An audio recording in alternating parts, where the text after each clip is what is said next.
Nick might come over here, and he was breaking the guy's hands and everything like that because the guy owed him money, and I said, Nicky, come on, man. I said, how's the guy going to pay you if you break his hands? Can't even go to work, But no, he wasn't. You got to understand something too, Pat. John Gotti was feared by everybody. John talked a lot, but we all were capable of doing what we had to do. We were only in fear if we did something wrong and we knew we had to be afraid. But because you throw your chest out, you're no more capable than I am. In other words, if I got an order to kill you, I'm going to kill you. I don't care who you are. I have to. Otherwise, my life is at stake. So we didn't fear people in that way. But, there's people you don't want to cross. Like Junior, my boss, he was a treacherous guy. I don't want to cross him because I don't know what's going to happen. Was he that bad? I mean, Junior the stuff you read about him is like... They call him the Snake. I mean, he was a treacherous guy. I mean, I liked him, don't get me wrong. I got along with him, but I knew not to mess with him. So we all had that kind of a fear. You know what I mean? Don't mess, because you may walk in a room and not walk out. What made Capone special? In the community, was it anything significant that? Because they put you and Capone in the same league for the most money made, right? So. Well, listen. What they always said, and I believe it to be, that the gas business was the most money that we had seen since the days of Prohibition. Now, we're not adjusting for inflation. Sure. But, so, I mean, he was an earner. He caught it lucky, like I did, I guess. I found the gas tax. At that time, there was Prohibition, and he found the right deal, and he was able to capitalize on it, so. When it comes down to sports, do you think, the whole Pete Rose story and all these things you hear about, back in the days, okay, you think a lot of it still happens today? As far as, hey, make sure you don't win by 11, make sure you don't pitch the game like this. You do this. I know it happens a lot in a high school and a college level.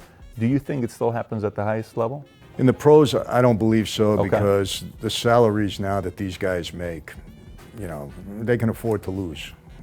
They'll pay their bets. They'll pay their debts, Back in my day, it was a different story. I had bookmakers working for me, and we had a lot of athletes gambling with us. And I remember bookmakers calling me up, hey, Mike, so-and-so is into me for 25 grand. Should I cut him off? I said, why would you cut him off? All you're doing is writing an entry on a piece of paper. I said, get leverage. Let him get into you for 250 grand, and then bring him to me. The higher the loss, the more leverage you got over the guy, Because they didn't have that kind of money back then. Now, 250 grand, they're paid off. What's the big deal? Nothing. No. I mean, look, Michael Jordan is a legendary, degenerate gambler, and I'm not calling him personally. I'm just calling his gambling habit. Sure, yeah. The guy can lose $1 million a week and wouldn't faze him. Yeah. So I mean, And there's some controversy behind him with the whole, what happened to his dad. Yeah. You remember that whole thing about was it not, and Stern told him to step away. But I don't know the story behind it. But I definitely believe, because I was working with the NBA at that point in time, and they told him to get away. And that's when he went. You definitely believe that. 100% I believe that. And he went and played baseball for a year just to let things die down. And then he came back, yeah. I mean, that was the inside talk at that time. I read both sides, and I'm like, it's kind of convincing. I just don't know for me to say that. But you hear some high credible sources saying that, that this took place. Last few things here before we wrap up. So you got a new project coming up. I literally got an email a week ago. It says, hey, did you know Michael got casted for a movie with Tom Hanks and, with Katarina Radivojevic from, Croatia, or, the movie's going to be in Croatia. It's a $50 million budget. How did this all of a sudden happen? I had a role in a movie recently called Let There Be Light with Kevin Sorbo. And long story short, how that happened, the writer is a good friend of mine. He wrote me into and then he said, Mike, I want you to play the part. I had no intention of doing it, but I ended up doing it. It was an ex-mob guy who became a pastor. Big stretch, big stretch for me, right? So I was basically playing myself. But, I'm involved with a fellow by the name of Tom Creole. And Tom is, he goes after black money. Black money meaning money that's used to finance terrorist groups, and money that's used to go after Christian, martyrs. I mean, to martyr Christians.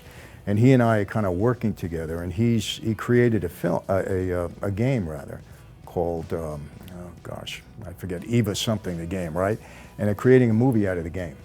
And I think they spoke to Tom Hanks, and he wants to be in it. Let me tell you about this movie. It's an early project, so who knows if it'll ever come to pass.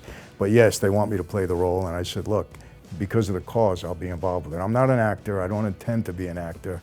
But I guess if the right thing comes up and it works for you, you do it. So I do know that you had some experience with movies in the past, that you know, had somebody that worked with you, that, you know, you funded some movies, $250,000 that led to another $500,000. So there's some stories about, what are you working on nowadays? What are some projects you're working on nowadays? A couple of things that are real exciting. My main project right now is I'm doing a stage show in Las Vegas. And it's the history of the mob in Las Vegas set to music and dance. It's a musical. Wow. And we're telling the whole history of the mob from the 1950s, okay, when they got involved and actually created Vegas, right through the 80s when they kind of were pushed out. And I'm going to narrate it actually on stage, and a little bit of my story is going to be interspersed in that, the way we've designed it. But it's a really cool project. I'm very excited about it. It's going to appear at the Plaza downtown. We have a marketing arrangement with the Mob Museum. That's a big museum downtown in Vegas. I have a relationship with them there. And it's going to premiere in May of next year.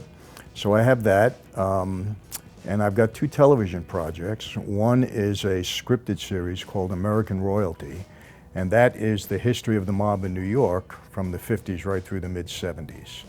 And we're going to tell the story of the five families, and I'm really excited about the project because I'm with a great company, and they put together a great showrunner and writer who's got you know, tremendous credits, and I think that's going to go next year.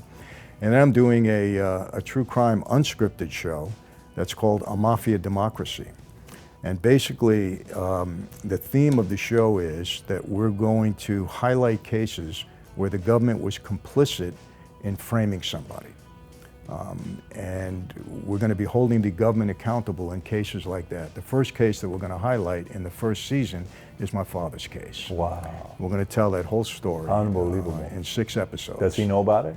He does. And I said to him, Dad, for 50 years you've been complaining that you've been framed. I believe you, a lot of people believe you, but you never want to talk about it on camera. I said, I'm going to do this show. I said, but you have to get on camera, and all you have to say is, I was framed. I'm going to ask you some questions, and you got to cooperate.